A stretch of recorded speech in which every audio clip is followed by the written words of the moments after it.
आज हम कक्षा 9th के विज्ञान के चैप्टर नंबर 3 यानी पार्ट नंबर 3 परमाणु एवं अणु यानी एटम एंड मॉलिक्यूल्स के बारे में जानेंगे और स्टेप बाय स्टेप करके जानेंगे। स्टेप बाय स्टेप करके जानने से हमें आसानी होती है किसी भी चीज़ को समझने के लिए और बखूबी हम आसानी से समझ पाते हैं। तो हम इसके विषय में चर्चा करेंगे कि प्राचीन भारतीय, ठीक है ना, एवं ग्रीक दार्शनिक, भारत और दार्शनिक, ठीक है ना, और ग्रीक दार्शनिक, ये दो दार्शनिक थे। मैंने इसके विषय में क्लास के अंदर डिस्कस भी किया था कि जो दर्शन के बारे में विचार करता हो, जो दर्शन के बारे में सोचता हो, वही दार्शनिक है, ठीक है। इंग्लिश में फिलोसफर कहते हैं। तो Indian philosopher and Greek philosopher, उन्होंने द्रव्य के अज्ञात एवं अदृश्य, जिसको नहीं जानते थे, जो नहीं दिखाई देता था, उन रूपों से ये लोग सदैव चिंतित रहते थे और चकित रहते थे कि भाई जो चीज़ दिखाई देती नहीं है, जो चीज़ मतलब जिसके बारे में हम जानते नहीं हैं, तो फिर ये द्रव्य नाम की चीज़ है क्या, ठीक है।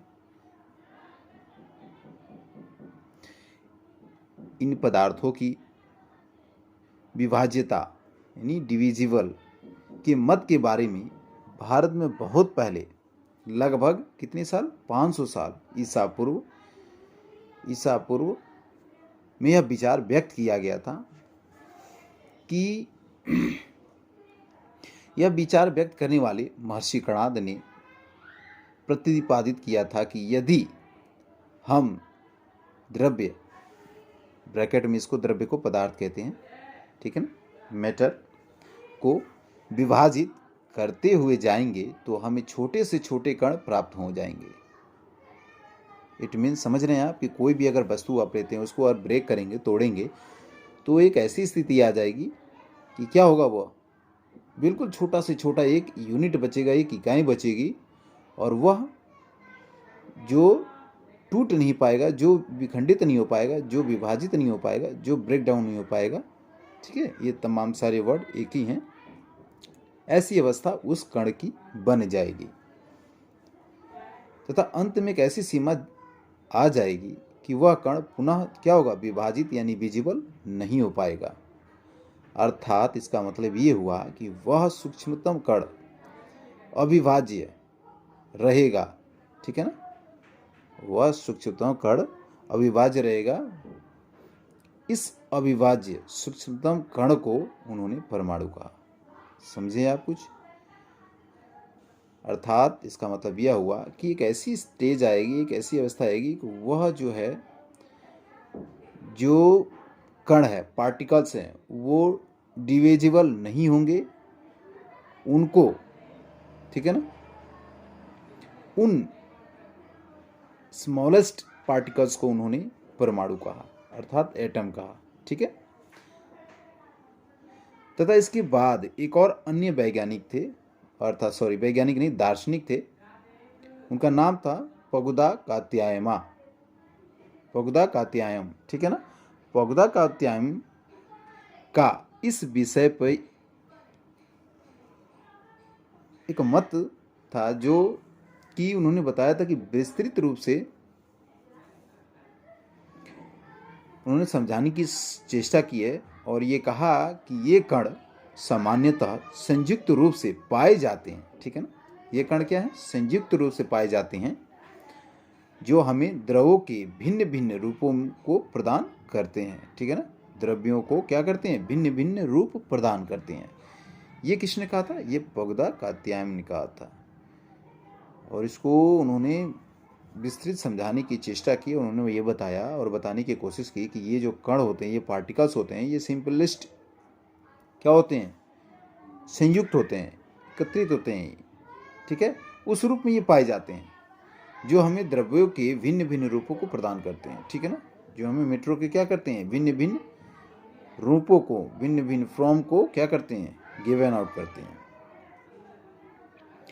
लगभग उसी समय, उसी क्षण ग्रीक के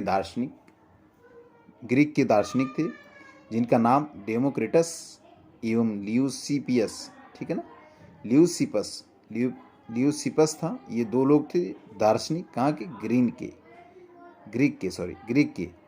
उन्होंने यह सुझाव दिया कि यदि हम द्रव्य को यानी मैटर को डिविजिबल करते जाएं तो एक ऐसी स्थिति, एक ऐसी कंडीशंस क्रिएट होगी कि जो प्राप्त कण होगा, यानी डिविजिबल करते जा रहे हैं तो हमें कुछ ना कुछ मिल रहा है पार्टिकल्स, वो पार्टिकल्स जो हमें जब प्राप्त होंगे तो एक ऐसी स्थिति आ जाएगी कि पुनः विभाजन नहीं किया जा सकता इसका।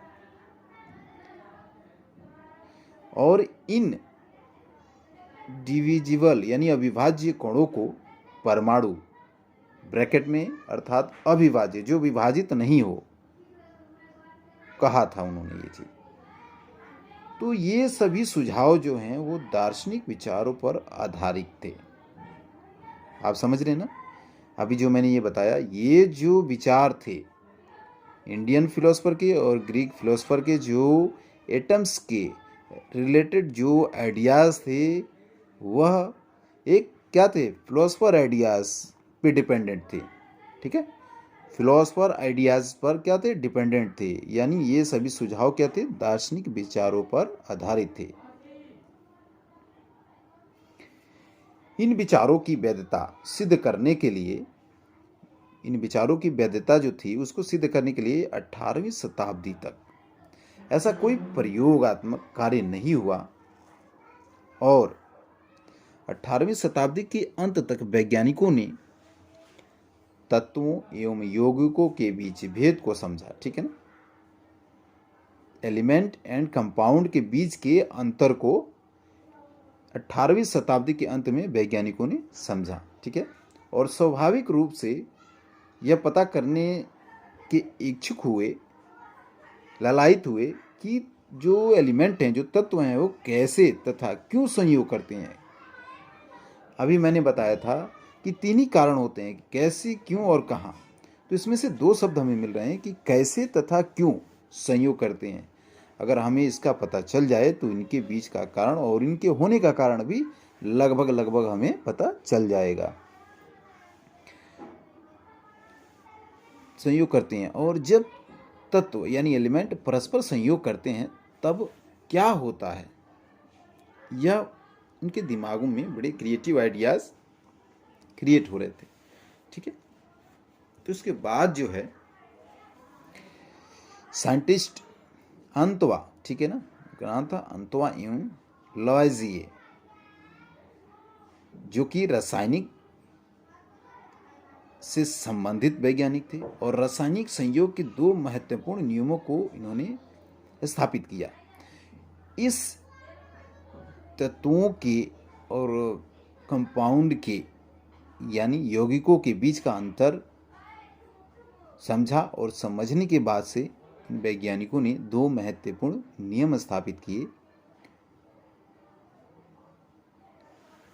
जिसके वजह से रसायन विज्ञान को एक महत्वपूर्ण आधार प्रदान हुआ, ठीक है। उसमें पहला था कि रासायनिक संयोग के नियम, ठीक है ना, रासायनिक संयोग के नियम, लॉ ऑफ केमिकल कॉम्बिनेशंस, रासायनिक संयोग के नियम। लवाइजिए एवं जोसेफ एल प्राउस्ट, ठीक है, ने बहुत अधिक प्रयोग किए, और इन प्रयोग करने के पश्चात यानी करने के बाद 2 नियमों का प्रतिपादन किया था।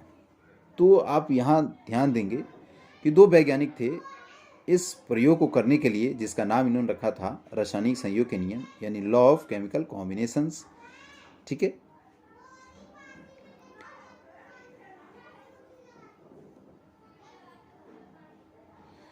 तो उसमें से जो पहला निकल कर आया था नियम, वो था द्रव्यमान संरक्षण का नियम यानी लॉ ऑफ मास कंजर्वेशन, ठीक है ना, law of mass of conservation, द्रव्यमान संरक्षण का नियम। ये पहला नियम था। यह नियम यह बताने की चेष्टा करता है, यह बताने की कोशिश करता है कि जब रासायनिक अभिक्रिया संपन्न होती है, रासायनिक अभिक्रिया संपन्न का मतलब होता है कि रसायन जब एक केमिकल दूसरे केमिकल को आपस में मिलाया जाता है और उसमें जो परिवर्तन होता है यानी बदलाव आते हैं उसको रासायनिक अभिक्रिया कहा जाता है, यानी संपन्न होना कहा जाता है। तो रासायनिक अभिक्रिया संपन्न होता है तब इसके द्रव्यमान में कोई परिवर्तन होता है। इस प्रकार का उन्होंने प्रश्न बनाया और इसके लिए एक क्रियाकलाप किया, एक एक्सपेरिमेंट किया और एक्सपेरिमेंट में ये लिया कि एक्स और वाई दो वर्ड लिए, अल्फ़ाबेट लिए इन्होंने। एक्स में कॉपर सल्फेट 1.25 ग्राम्स यानी 1.25 ग्राम कॉपर सल्फेट लिया और वाई टेस्ट ट्यूब में सोडियम कार्बोनेट 1.43 ग्राम यानी 1.43 grams sodium carbonate Y test tube में लिया। ठीक है, और इसी प्रकार एक्स वाई की 3 सेट बनाई इन्होंने। दूसरे सेट के अंदर 1.22 ग्राम यानी 1.22 ग्राम बेरियम क्लोराइड लिया और वाई टेस्ट ट्यूब में 1.53 ग्राम यानी 1.53 ग्राम सोडियम सल्फेट लिया। ये दूसरा टेस्ट ट्यूब था। अब तीसरे टेस्ट ट्यूब में एक्स वाले में 2.07 ग्राम यानी 2.07 ग्राम लेड नाइट्रेट लिया और वाई में 1.17 ग्राम यानी 1.17 ग्राम सोडियम क्लोराइड लिया। इन तीनों को अलग अलग केमिकल्स एक्स वाई करके सबको मिलाया कुछ मात्रा में, जिनका इन्होंने नंबर्स यानी पॉइंट दिए हुए हैं। अब इन्होंने क्या किया कि एक्स और वाई दोनों की सूची में से किसी एक युगल के रसायन के अलग अलग विलय यानी 10 ml जल में तैयार किए। आप समझ रहे हैं, इन्होंने क्या किया कि एक्स और वाई दो अलग अलग टेस्ट ट्यूब है, इनको युगल कहा गया है। युगल को लिया और उसमें रसायन के अलग अलग विलय यानी रसायन के अलग अलग मटेरियल लेकर के 10 ml जल के साथ यानी 10 ml वाटर के साथ इन्होंने क्या किया, रेसिपी उसकी तैयार की। अब युगलों के विलयनों में से जो अब युगल तैयार हो गया उसमें से वाई के विलय को एक शंक्वाकार, ठीक है ना, फ्लास्क में लिया। शंक्वाकार समझ रहे हैं ना, शंकु के समान जो होता है, मैथ में आप पढ़ते हैं। शंकु के समान फ्लास्क में लिया वाई को और एक्स वाले को एक छोटी परख नली में ले लिया। इसके बाद उन्होंने छोटी परख नली को विलय युक्त फ्लास्क में इस प्रकार लटकाया ताकि दोनों विलय परस्पर मिश्रित न हो। ठीक है ना, तो आप इससे समझ सकते हैं कि इन्होंने छोटी फ्लास्क की नली जो ली थी उसमें एक्स को इस प्रकार लटकाया कि वो आपस में क्या हो, मिले नहीं, और उसके पश्चात एक कार का ढक्कन भी उस पर लगा दिया। ठीक है ना, आप बुक के अंदर देख सकते हैं 3.1 फिगर है, उस पर एक पिक्चर बनाया गया है। ऊपर कार्क लगाया गया है और पकड़ने के लिए डोरी हल्की सी बना दी गई है साइड में, और शंक्वाकार फ्लास्क लिया इन्होंने। ठीक है, छोटी सी परख नली भी साथ में उसमें लटका रखा है। ठीक है, और एक्स का विलय और वाई का विलय मतलब एक साथ किया है लेकिन अलग अलग टेस्ट ट्यूब में डाल के। ठीक है, अब आप देखेंगे कि इनको इन्होंने सावधानी पूर्वक तौलने की कोशिश की। उसके बाद से झुकाकर इस प्रकार घुमाया कि एक्स और वाई का विलय परस्पर मिश्रित हो गया। ठीक है, मिल जाए, इस प्रकार उन्होंने फिर घुमाया। अब इस फ्लास्क को पुनः तौल लिया, फिर दोबारा तौला। पहले तो क्या हुआ, पहले अलग अलग तौला, फिर मिलाया, फिर उसके बाद तौला। तौलने के बाद से इनके दिमाग में क्रिएट हुआ कि इस शंक्वाकार फ्लास्क में क्या अभिक्रिया हुआ,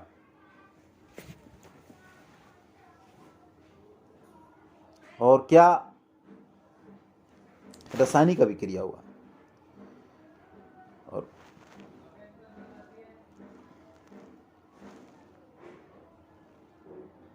और इसके द्रव्यमान में कोई परिवर्तन हुआ। तो इस प्रकार की विचारधारा उनके मस्तिष्क में पनप गई और उन्होंने देखा कि जो मटेरियल अलग अलग केमिकल मिला रहे हैं वह अलग अलग होने के बावजूद और मिलने के बावजूद दोनों का जो भार है, जो मास है, वो समान है। इसलिए इन्होंने द्रव्यमान संरक्षण के नियम के अनुसार, यानी according to this law, mass can be neither create nor be destroy, अर्थात द्रव्यमान संरक्षण के नियम के अनुसार किसी भी रासायनिक अभिक्रिया में द्रव्यमान का न तो सृजन किया जा सकता है और न ही विनाश किया जा सकता है, ऐसा एक निश्चित पॉइंट बना दिया। इसके बाद दूसरा नियम इनको मिला, स्थिर अनुपात का नियम, law of constant of proportions, ठीक है ना, law of constant of proportions. अब स्थिर अनुपात का नियम ये कहने की कोशिश करता है कि दो या दो से अधिक तत्वों से निर्मित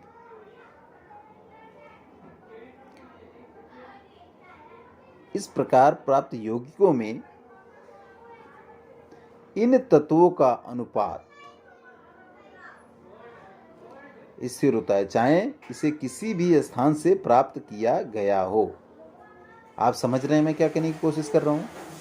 इन्होंने कहा है, लॉयजियस एवं अन्य वैज्ञानिक ने इस पर प्रकाश डाला, और प्रकाश डालने का मतलब होता है कि इस पे विचार व्यक्त किया अपना कि दो या दो से अधिक तत्वों से निर्मित यानी बने हुए कोई भी यौगिक कहीं से भी लिए गए हों, ठीक है, उनका जो अनुपात होता है वह स्थिर होता है, ठीक है ना, कांस्टेंट होता है, ठीक है, कांस्टेंट होता है, चाहे वो किसी भी स्थान से प्राप्त किए गए तत्व क्यों ना हो। क्लियर है? एग्जाम्पल के लिए इन्होंने बताया है कि जैसे वाटर में हाइड्रोजन एवं ऑक्सीजन के द्रव्यमानों का अनुपात सदैव एक संबंधी आठ होता है, नहीं वन रिलेशन नेट होता है, चाहे जल का स्रोत कोई भी हो, जल का स्रोत कोई भी हो, अर्थात कहीं से भी वह जल आया हो। इसी प्रकार यदि 9 ग्राम जल का अपघटन करें तो सदैव 1 ग्राम हाइड्रोजन तथा 8 ग्राम ऑक्सीजन प्राप्त होगा। आप समझ रहे हैं? मैंने आपको क्लास के अंदर डिस्कस करके बताया था कि हाइड्रोजन की जो क्रमांक संख्या होते हैं 1 होते हैं, ऑक्सीजन का कितना होता है 16 होता है। तो हाइड्रोजन वाटर का फार्मूला हम क्या लिखते हैं, H2O लिखते हैं। तो हाइड्रोजन कितनी बार है, 2 बार है, और ऑक्सीजन 16 है। तो 16 में 2 से डिवाइड करेंगे तो 2 1 जा 2 और 2 8 जा 16, यानी 1 रिलेशन 8 इस पे आ जाएगा। तो 1 रिलेशन 8 जो है वो हाइड्रोजन और ऑक्सीजन को मिला करके जो जल निर्मित हुआ है उसका द्रव्यमान का अनुपात निकला ये, ठीक है। द्रव्यमान का अनुपात निकालना आ गया आपको, द्रव्यमान का अनुपात ऐसे निकला। अब वह दोनों जोड़ देंगे तो 9 ग्राम हो जाएगा। अगर इसका विखंडन करते हैं, इसको ब्रेक करते हैं, तो इसमें से 1 ग्राम हाइड्रोजन निकल जाएगा और 8 ग्राम क्या निकलेगा, ऑक्सीजन हमें मिल जाएगा। तो इसी प्रकार अमोनिया, ठीक है, NH3, अमोनिया का फॉर्मूला होता है NH3 में क्या होता है, नाइट्रोजन एवं हाइड्रोजन द्रव्यमानों के अनुसार, ठीक है ना, सदैव 14 रिलेशन 3 यानी 14 संबंधित 3 के अनुपात में विद्यमान रहते हैं। नाइट्रोजन क्या कितना होता है, 14 होता है, हाइड्रोजन का 1 होता है, लेकिन इसके ऊपर पावर कितना है, 3 है, इसलिए 14 संबंधित 3 अनुपात में ये विद्यमान है, ठीक है। और चाहे अमोनिया किसी प्रकार से निर्मित क्यों ना हो, अथवा किसी भी स्रोत से क्यों नहीं लिया गया हो। इन उदाहरणों से स्थिर अनुपात के नियम की व्याख्या होती है, ठीक है ना। तो स्थिर अनुपात के नियम की व्याख्या समझ में आ गया क्या होता है, ठीक है। ओके बच्चों, गुड, शाबाश। प्राउस्ट ने, अब इस अनुपात के नियम को क्या कहते हैं समझ लो। प्राउस्ट ने इस नियम को इस प्रकार से व्यक्त किया था कि इन्वर्टेड कामों में कि किसी भी यौगिक का मतलब कंपाउंड, एनी कंपाउंड, किसी भी यौगिक में तत्व सदैव एक निश्चित द्रव्यमानों के अनुपात में मौजूद होते हैं, यानी विद्यमान होते हैं। यह शब्द किसी भी यौगिक में तत्व सदैव एक निश्चित द्रव्यमान के अनुपात में विद्यमान होते हैं, यह बात जो है प्राउस्ट ने अपने वक्तव्य में बताया। अब आप एक छोटा सा पैराग्राफ देख रहे होंगे, जॉन डाल्टन, इनका भी बहुत बड़ा रोल रहा है इनके विषय में हम आगे पढ़ेंगे। फिर वैज्ञानिकों ने अगली समस्या इन नियमों की उचित व्याख्या करने की थी, ठीक है ना। और इसमें जो अहम भूमिका निभाया वो रसायनज्ञ जॉन डाल्टन थे, जो अभी आपके किताब के अंदर जो दिया गया है, जॉन डाल्टन का फिगर है, आप देख सकते हैं, और उनकी सारी बायोग्राफीज हैं, तो आप उनको देख सकते हैं कि कहाँ कैसे उन्होंने पढ़ाई की और कैसे शोध किया और कहाँ के रहने वाले थे, किस प्रकार से उनका जीवन चरित्र था। ये तमाम सारी बातें इसके अंदर निहित की गई हैं, ठीक है, इंक्लूड की गई हैं, तो इनके बारे में इंफॉर्मेशन आप इंक्लूड कर सकते हैं। तो जॉन डाल्टन ने द्रव्यों की प्रकृति के बारे में एक आधारभूत सिद्धांत प्रस्तुत किया, ठीक है ना। तो जो द्रव्य वर्ड है, द्रव्य के बारे में जॉन डाल्टन ने बताया था। इस बात को पॉइंट करेंगे कि द्रव्य के बारे में जो है जॉन डाल्टन ने, ठीक है, जॉन डाल्टन ने प्रस्तुत किया था। उनके अनुसार जो है डाल्टन ने द्रव्यों को विभाज्यता का विचार प्रदान किया। विभाज्यता का मतलब कि वह विभाजित हो सकता है, ऐसा शब्द जो है जॉन डाल्टन ने तत्वों के प्रति दिया था, ठीक है, जिसे उस समय तक दार्शनिकता माना जाता था। ग्रीक दार्शनिकों ने द्वारा द्रव्यों के सूक्ष्म अविभाज्य कण, जिसे परमाणु नाम दिया गया था, ग्रीक दार्शनिकों के द्वारा द्रव्यों के सूक्ष्मतम, ठीक है ना, अविभाज्य इंडिविजुअल एटम्स, जिसे क्या नाम दिया गया था, परमाणु नाम दिया गया था, उसे डाल्टन ने भी परमाणु ही नाम दिया, ठीक है, ध्यान से नोटेट करना, उसे परमाणु, डाल्टन ने परमाणु ही नाम दिया। डाल्टन का यह सिद्धांत रासायनिक संयोग के नियमों पर आधारित था, ठीक है ना। डाल्टन ने इन नियमों को रासायनिक संयोग के आधार पर ही इसका नाम इन्होंने भी सेम रखा। क्लियर हुआ इतना? गुड। डाल्टन के परमाणु सिद्धांत ने द्रव्यमान के संरक्षण के नियम एवं निश्चित अनुपात के नियम की युक्ति संगत व्याख्या की। युक्ति संगत का मतलब दोनों को मिला करके साथ साथ, ठीक है ना, डाल्टन ने व्याख्या करने की कोशिश की, ठीक है। तो क्या था, निश्चित अनुपात का नियम और द्रव्यमान के संरक्षण के नियम, ठीक है, ये दो शब्द थे। तो इन दोनों को मिला करके इन्होंने व्याख्या करने की कोशिश की। तो व्याख्या के अनुसार, व्याख्या अब डाल्टन ने क्या किया था, डाल्टन के बारे में जानते हैं। तो डाल्टन ने एटम के थ्योरी को, ठीक है ना, परमाणु सिद्धांत के अनुसार, अब इसीलिए जो परमाणु था और परमाणु के ऊपर जो सिद्धांत दिया था, उन दोनों को मिलाकर डाल्टन के परमाणु का सिद्धांत कहा जाने लगा, ठीक है ना। तो हम इसके अनुसार जानते हैं कि डाल्टन के परमाणु के सिद्धांत के अनुसार सभी द्रव्य या द्रव, ठीक है ना, चाहे तत्व हो या यौगिक या मिश्रण, ठीक है ना, समझने मैंने तीन वर्ड इसमें इस्तेमाल किया, द्रव्य चाहे हो, चाहे तत्व हो या यौगिक हो या मिश्रण हो, इन सब का, वह सभी सूक्ष्म कणों से मिलकर बने होते हैं, ठीक है, जिन्हें क्या कहते हैं, एटम कहते हैं, यानी परमाणु कहते हैं। डाल्टन के सिद्धांत की विवेचना निम्न प्रकार कर सकते हैं, ठीक है। जैसे नंबर 1 में दे रखा है कि सभी द्रव्य परमाणुओं से निर्मित होते हैं, तो बिना परमाणु का द्रव्यमान निर्मित नहीं होगा, द्रव्य निर्मित नहीं होगा, जो कि रासायनिक अभिक्रिया में भाग लेते हैं। आप समझ रहे हैं, इसमें 3 शब्दों का इस्तेमाल किया गया है कि रासायनिक अभिक्रिया में वही भाग ले सकते हैं जो द्रव्य होंगे, और द्रव्य किससे बने हुए हैं, परमाणुओं से मिलकर निर्मित हुए हैं। ये तो हो गया पहला। अब नंबर 2, परमाणु अविभाज्य सूक्ष्मतम कण होते हैं। क्या होते हैं परमाणु? इंडिविजुअल सूक्ष्मतम कण होते हैं।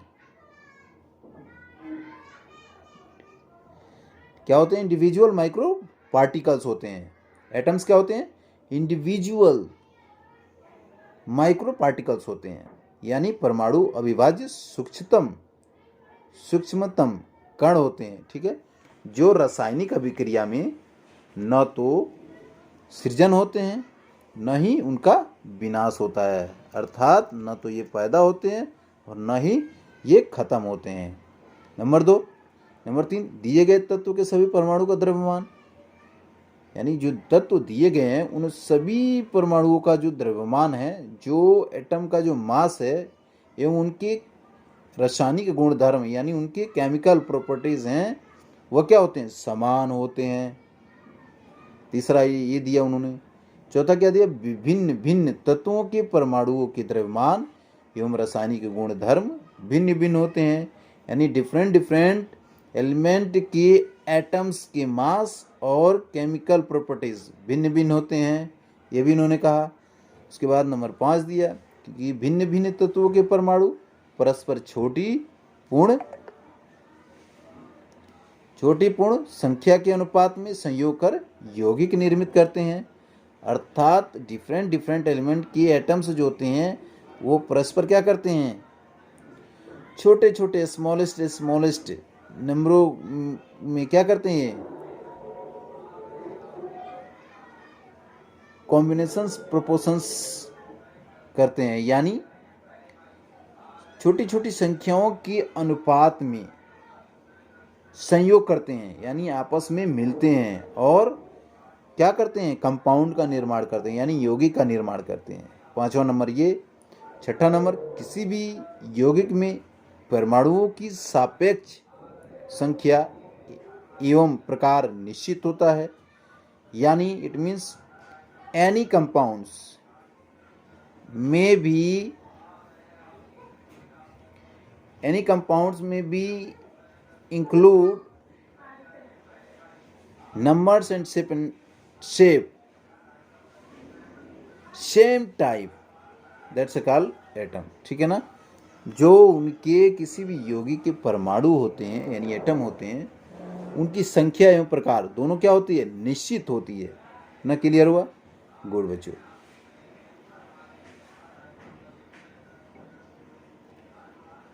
अब आगे हम देखेंगे, एक प्रश्न दिया हुआ है, इस प्रश्न को हम हल करेंगे लास्ट में, पहले समझते जाते हैं धीरे धीरे कि परमाणु क्या होता है। अक्सर ऐसा बच्चा जो है क्वेश्चन करता रहता है, तो इसके विषय में जानते हैं कि अगर हम किसी इमारत की दीवार की बात करें तो उसको बनाते हुए देखे होंगे, इन दीवारों में एक कमरा होता है, उस कमरों के समूह से एक इमारत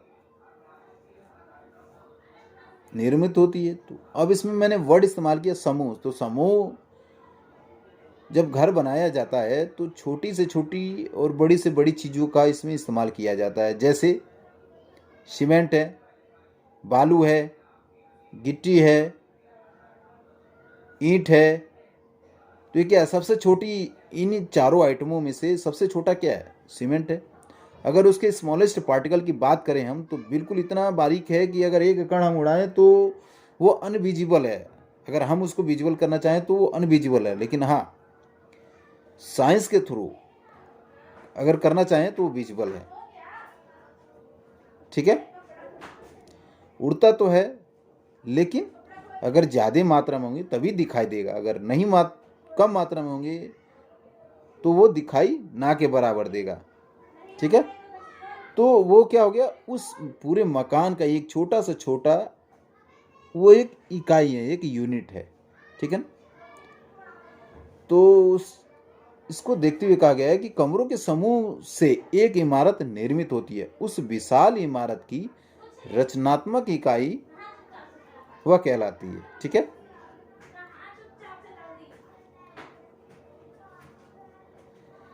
तो इस प्रकार अगर हम देखें तो यह रेत का एक छोटा सा कण होता है।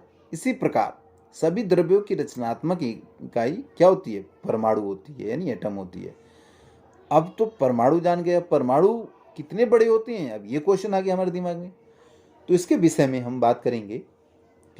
तो ये किसी भी वस्तु जिसकी हम कल्पना या तुलना कर सकते हैं वे भी छोटे होते हैं। लाखों परमाणुओं को जब एक के ऊपर एक करके हम जब उसे चट्टा बनाते हैं, यानी चट्टा का मतलब होता है एक के ऊपर एक करके अगर उसकी अगर मोटाई हम नापने की कोशिश करें तो कठिनाई से मतलब एक कागज़ के सीट की जितनी मोटी परत वह बना पाएगा, ठीक है ना। उसके कुछ जो है यहाँ बताए गए हैं कि परमाणु की त्रिज्या, ठीक है ना, नैनोमीटर में मापा जाता है। इस चीज़ को आप खास ध्यान रखेंगे कि परमाणु की त्रिज्या को क्या किया जाता है, नैनोमीटर में नापा जाता है। तो 1 नैनोमीटर बराबर 10⁻⁹ मीटर होता है, ठीक है। आप समझ सकते हैं कि 1 नैनोमीटर बराबर 10⁻⁹ मीटर होता है और 1 मीटर बराबर 10⁹ नैनोमीटर होता है, ठीक है। ये कुछ चीज़ें हैं जो आप याद रखेंगे।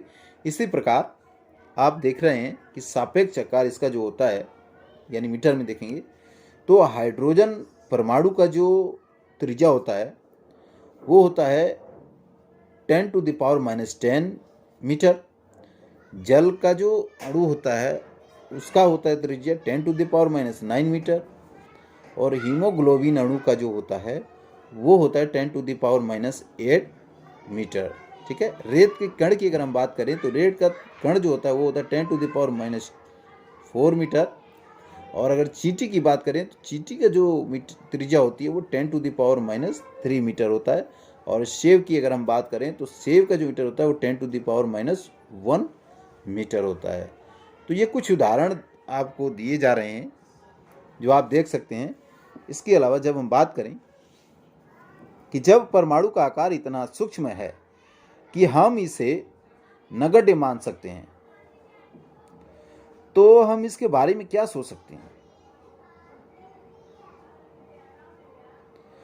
और जबकि हमारा पूरा विश्व ही परमाणुओं से बना है, चाहे हम देखें, चाहे हम उन्हें देख सकें या नहीं देख सकें, फिर भी वे यहाँ विद्यमान हैं तथा वह हमारे प्रत्येक क्रियाकलाप में उनका प्रभाव पड़ता रहता है।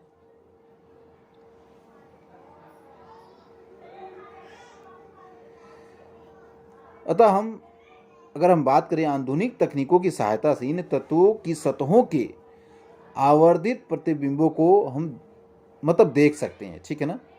और किसकी सहायता से, आधुनिक तकनीकों की सहायता से, ठीक है। हम सोचे कि अपनी खुली आंखों से हम देख लें, समझने की कोशिश करें तो फिर नथिंग इज पॉसिबल, फिर वो हमारे मतलब संभावनाओं के क्षेत्र में नहीं आ सकता है, ठीक है।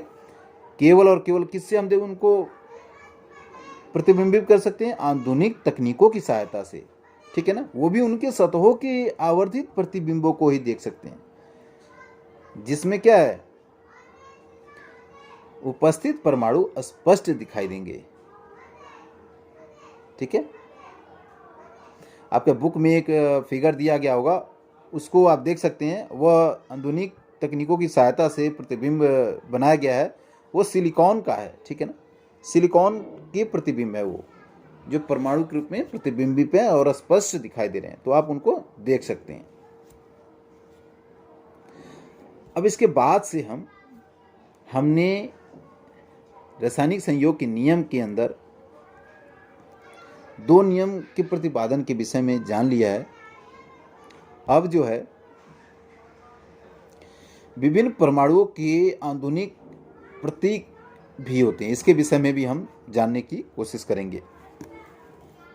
आप बुक खोलेंगे, बुक में देखेंगे कि डाल्टन ऐसे पहले वैज्ञानिक थे जिन्होंने तत्वों के प्रतीकों का प्रयोग किया था, ठीक है ना। ध्यान रहे, डाल्टन ऐसे पहले वैज्ञानिक थे जिन्होंने एलिमेंट के जो प्रतीक होते हैं, सिंबल्स होते हैं, एलिमेंट के जो सिंबल्स होते हैं उनका फर्स्ट टाइम इन्होंने यूटिलाइज किया था, प्रयोग किया था।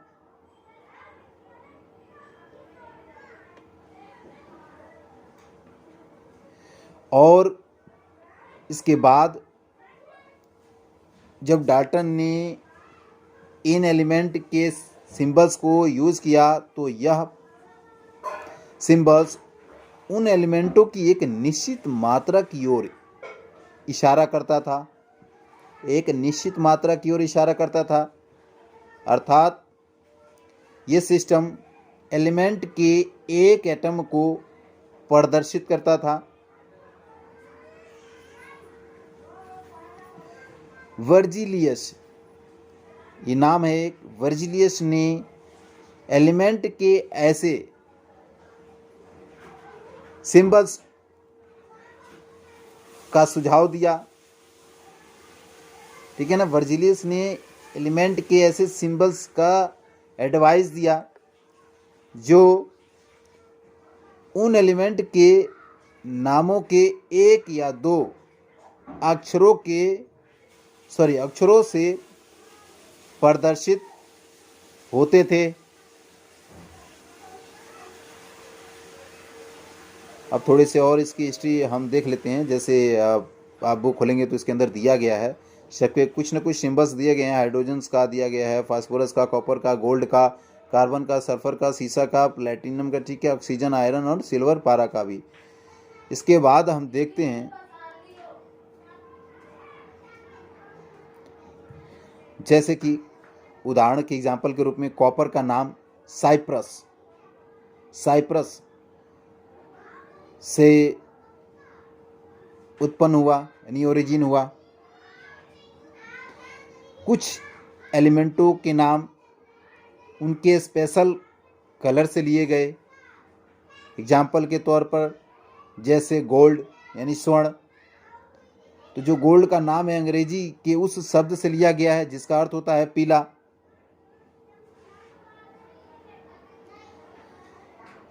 International union of pure and apply chemistry अर्थात IUPAC, international union of pure apply chemistry, एक अंतर्राष्ट्रीय वैज्ञानिक संस्था है।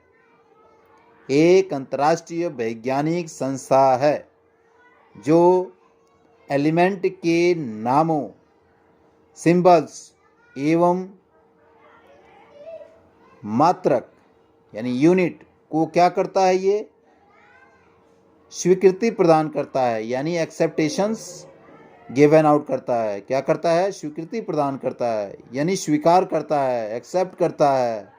और वह सबको मतलब वो मापन दंड या मापक दंड प्रदान करता है। ठीक है ना, स्वीकृति प्रदान करता है। अधिकतर तत्वों के प्रतीक उन तत्वों के अंग्रेजी नाम के एक या दो अक्षरों से भी बने होते हैं और किसी प्रतीक के पहले अक्षर को सदैव बड़े अक्षर यानी कैपिटल लेटर में तथा दूसरे अक्षर को छोटे अक्षर यानी स्मॉल लेटर में लिखा जाता है। जैसे हम जितने भी पीरियोडिक टेबल के अंदर देखते हैं, एग्जाम्पल के तौर पर हाइड्रोजन को हम कैपिटल एच से लिखते हैं। एल्युमिनियम में देख लीजिए, एल्युमिनियम में पहला जो वर्ड होता है वो कैपिटल लेटर ए होता है, सेकेंड लेटर स्मॉलेस्ट होता है एल, न कि दोनों कैपिटल हों। उसी प्रकार कोबाल्ट का देख सकते हैं, कोबाल्ट में पहला कैपिटल लेटर सी होता है, उसके बाद सेकेंड लेटर ओ स्मॉलेस्ट होता है, न कि सी ओ के दोनों कैपिटल लेटर में हो। तो कुछ एलिमेंटों के नाम उनके अल्फ़ाबेटिकल वर्ड से भी लिए गए हैं और कुछ एलिमेंट की जो सिंबल्स हैं उनके अंग्रेजी नामों के प्रथम अक्षर तथा बाद में आने वाले किसी एक अक्षर को संयुक्त करके ये बनाए गए हैं। इसलिए आपको कन्फ्यूजन नहीं होना है कि कुछ ऐसे हैं सिंबल्स जो उनके नाम के पहले वर्ड और इसमें से कुछ ऐसे अक्षरों को लेकर के सिंबल के रूप में प्रयुक्त किया गया है। एग्जाम्पल के तौर पर क्लोरीन यानी कैपिटल में सी स्मॉल में एल, Cl, सेकेंड में जिंक यानी स्मॉल में जेड, कैपिटल में जेड और स्मॉल में एन। इस प्रकार कुछ अन्य एलिमेंट के जो सिंबल्स हैं वो लैटिन या जर्मन या ग्रीक लैंग्वेज में उनके नामों से बनाए गए हैं। एग्जाम्पल के तौर पर जैसे लौह यानी आयरन, आयरन का जो सिंबल है वो है कैपिटल में एफ स्मॉल में ई, जो उनके लैटिन नाम फेरम से व्युत्पन्न किया गया है। लैटिन में इसे फेरम कहा जाता है, ठीक है, आयरन को फेरन कहा जाता है लैटिन भाषा में। ओके, इसी प्रकार सोडियम का है, सोडियम का है Na, स्मॉल में n, सॉरी कैपिटल में n, स्मॉल में a। एंड पोटेशियम, पोटेशियम का है K, कैपिटल में K। इस प्रकार कई सारे प्रतीक उनके डिफरेंट डिफरेंट प्लेस और डिफरेंट डिफरेंट जगह से क्या किए गए हैं, लिए गए हैं। अब हम आपके कुछ सारणी दी गई है, उस सारणी को आप देख सकते हैं और उससे रिमेंबर भी कर सकते हैं कि aluminium Al, argon Ar, barium Ba, boron B, bromine Br, calcium Ca, carbon C, chlorine Cl, cobalt CO, copper Cu, fluorine F, gold Au, hydrogen H, iodine I, iron Fe, सीसा Pb, magnesium Mg, neon Ne, nitrogen N, oxygen O, potassium K, silicon Si, silver Ag, sodium Na, sulphur S, uranium U, zinc Zn। ये कुछ इस प्रकार के नाम हैं और उनके प्रतीक हैं जिनको आप याद कर सकते हैं।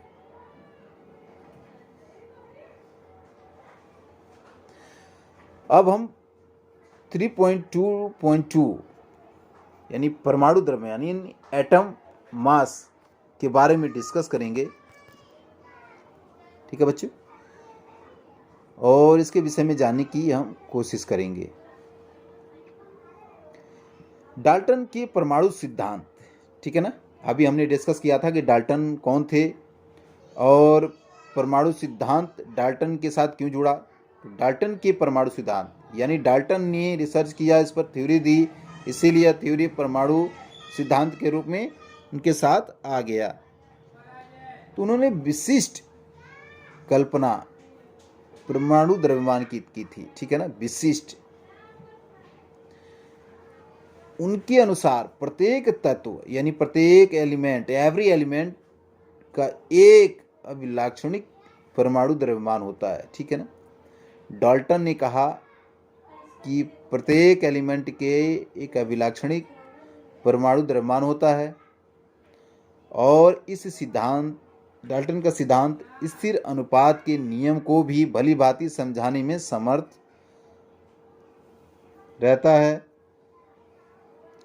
रहता था कि वैज्ञानिक इससे प्रेरित होकर परमाणु द्रव्यमान को मापने की ओर अग्रसर हुए, ठीक है ना। अब डाल्टन के परमाणु सिद्धांत और स्थिर अनुपात के नियम को समझाने में भली भांति डाल्टन समर्थ थे, तो उनके सिद्धांत को आधार बना करके वैज्ञानिक जो हैं परमाणु द्रव्यमान को मापने की ओर अग्रसर थे, यानी उसको मापने के लिए तैयार थे। चूंकि परमाणु के द्रव्यमान को ज्ञात करना इतना कठिन कार्य था, इसीलिए रासायनिक संयोग के नियमों के उपयोग एवं उत्पन्न यौगिकों के द्वारा सापेक्ष परमाणु द्रव्यमानों को ज्ञात किया गया।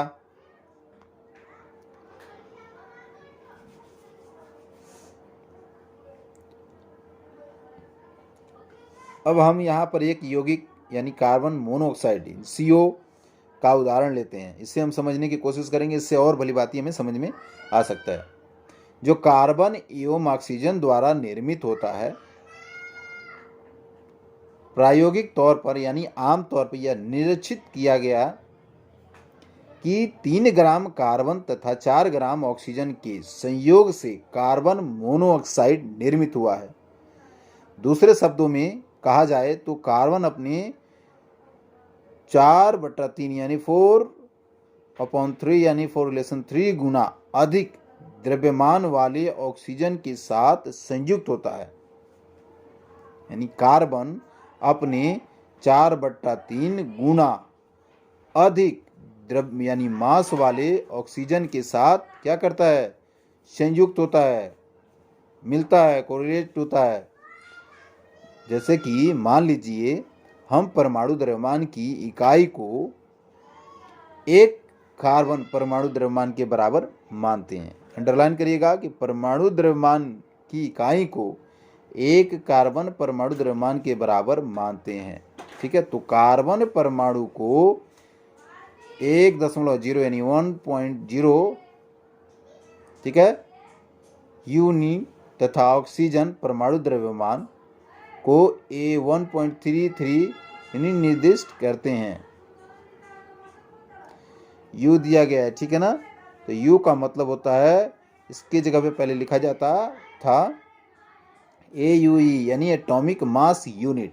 ठीक है, तो इसको डायरेक्ट हम यूनिट ही पढ़ेंगे। ठीक है ना, 1.33 यूनिट निर्देश करता था। प्रारंभ में लगभग परमाणु द्रव्यमान को AMU द्वारा सापेक्ष में लिखा करते थे। देखिए अभी मैंने बोला वो चीज़ दिया हुआ है, तो हम इसे यूनिट डायरेक्ट पढ़ सकते हैं। लेकिन आजकल IUPAC के नए अनुमोदन द्वारा इसको U लिखा जाता है। ठीक है, तो ये कंफर्म हो गया कि AMU जो था वो पहले लिखा जाता था, लेकिन जब से IUPAC आया, ये संस्था आई, तो वह AMU को हटा करके केवल U का इस्तेमाल करना शुरू कर दिया। ठीक है, यानी यूनिफाइड द्रव्यमान। ठीक है, यूनिफाइड द्रव्यमान द्वारा प्रदर्शित करते हैं इसे, यूनिफाइड। क्लियर है। लेकिन